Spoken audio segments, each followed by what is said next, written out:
Hey everyone! We are working to hit 1,000 subscribers and I need your help to get there.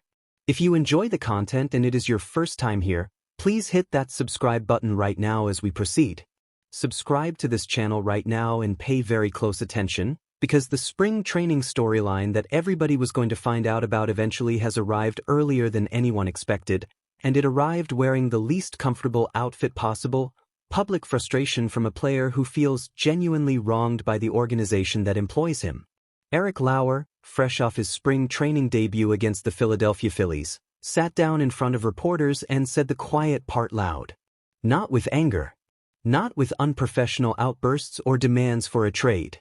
But with the specific, carefully worded, unmistakably pointed honesty of a professional athlete who has done the math on his situation and does not particularly love what the numbers are telling him.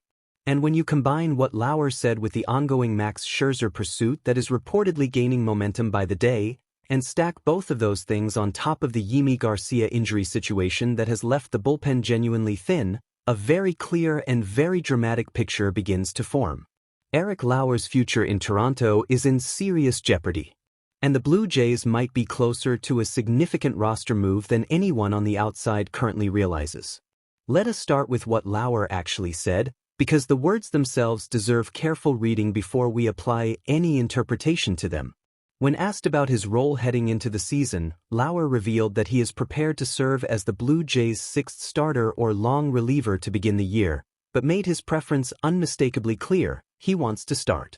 He said, and these are his words, that the whole bouncing back and forth thing last year kind of hurt him in the long run. Not physically, he clarified, but in terms of his standing. He said he would really like to perform and show that he can start and hopefully maintain starting. And then came the line that carries the most weight of anything he said. He acknowledged that finishing last year in the bullpen was probably what cost him his arbitration case. The arbitration case in which the Blue Jays paid him approximately $1 million less than his camp had proposed. He told reporters that arbitration rewards innings, and that innings are tough to come by when you are pitching out of the bullpen. His camp, by multiple accounts, felt that the offer they brought to the table was reasonable and that the negotiation should not have gone the way it did. Lowour himself, while maintaining his characteristic good humor, he chuckled and said they just have next year to worry about, is clearly carrying a level of frustration that goes beyond the normal minor discontentments of professional baseball life.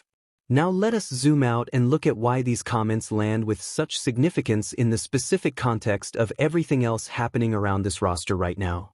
The Blue Jays are reportedly in serious, ongoing discussions with Max Scherzer about a one-year deal.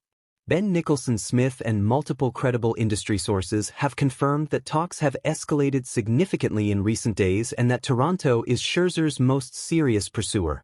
If that deal gets done, and the momentum strongly suggests it is a matter of when rather than if, Scherzer is not walking into this building to be a long reliever or a mop-up option.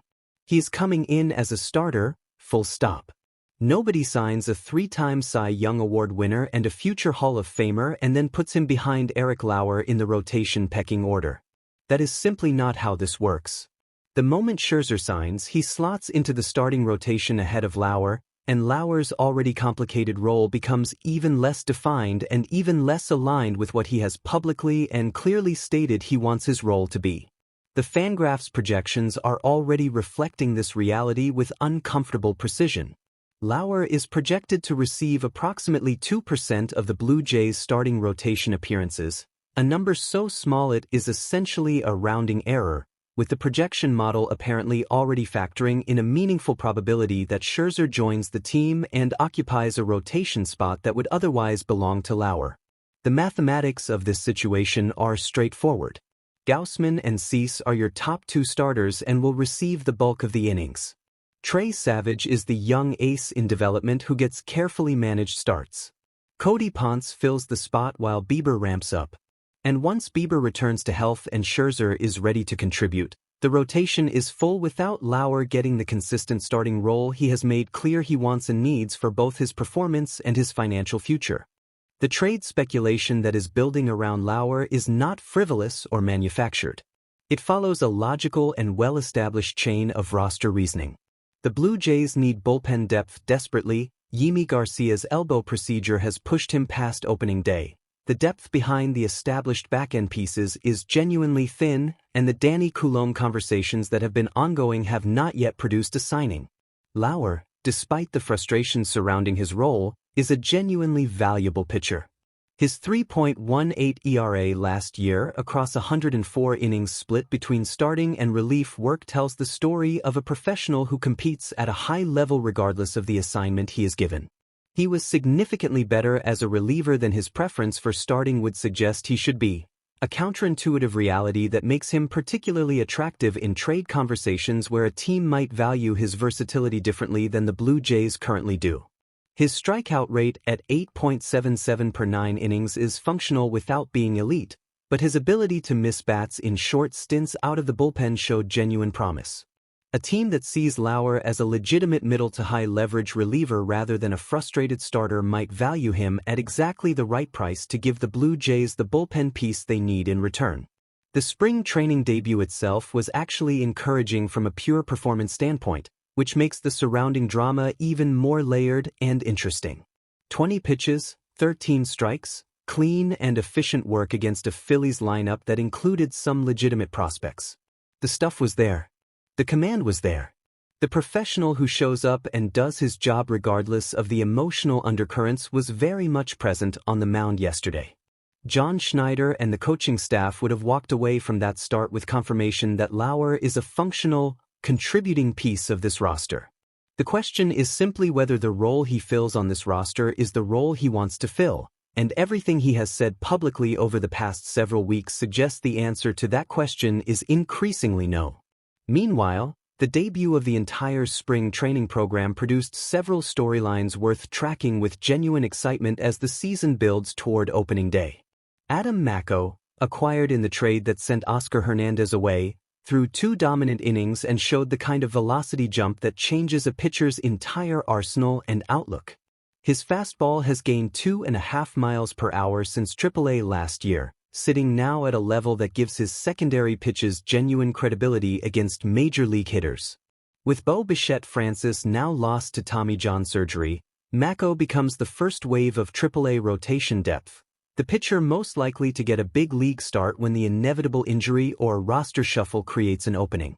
He is a lefty with improving velocity and the kind of track record of fighting through adversity that makes organizations believe in a player's resilience. Keep his name very close to the front of your mind this spring. Dalton Varsho delivered the most electrifying moment of the day on the offensive side, collecting 2 hits including a home run off a 98-mile-per-hour fastball that served notice to anyone who needed reminding that this is a player with genuine thunder in his bat. The 105-mile-per-hour exit velocity on a separate single was similarly attention-grabbing. And Tyler Rogers, pitching with the submarine delivery that generates some of the most disorienting pitch movement in professional baseball, looked exactly as advertised, funky, sharp, and ready to eat innings in the way that only Rogers can. John Schneider himself spoke glowingly about what Rogers brings to the bullpen, projecting a workload somewhere in the range of 75 innings for the season, which would make him one of the most heavily utilized and most valuable relievers on the entire staff. That kind of reliable, high-volume bullpen presence becomes even more critical in a world where Garcia is not available on opening day and the rotation depth is being reshuffled around the Scherzer pursuit. The spring training story is developing faster and with more genuine drama than anyone expected when pitchers and catchers first reported. The Lowour situation is real, the Scherzer pursuit is real, the bullpen need is real, and the combination of all three is pointing toward a significant roster move that could arrive any day now. This is the kind of behind-the-scenes organizational tension that defines championship-caliber teams in March, the moment when the depth chart gets stress-tested and the front office has to make difficult decisions that balance short-term competitive needs against long-term roster health. Now we need your voice in this conversation. Do you think the Blue Jays should trade Eric Lowour to get bullpen help? Or do you think his frustration is being overblown and he still has a meaningful role on this team? Would you rather see Lowour in the rotation over a ramping-up Scherzer? And how excited are you about what Adam Macko showed in his spring debut? Drop every thought in the comments right now because this roster situation is moving fast and the conversation needs to move with it. Smash that like button, share this video with every Blue Jays fan you know, And subscribe to this channel so you do not miss a single update as spring training continues to deliver the most compelling storylines of any roster in baseball right now. Let us go.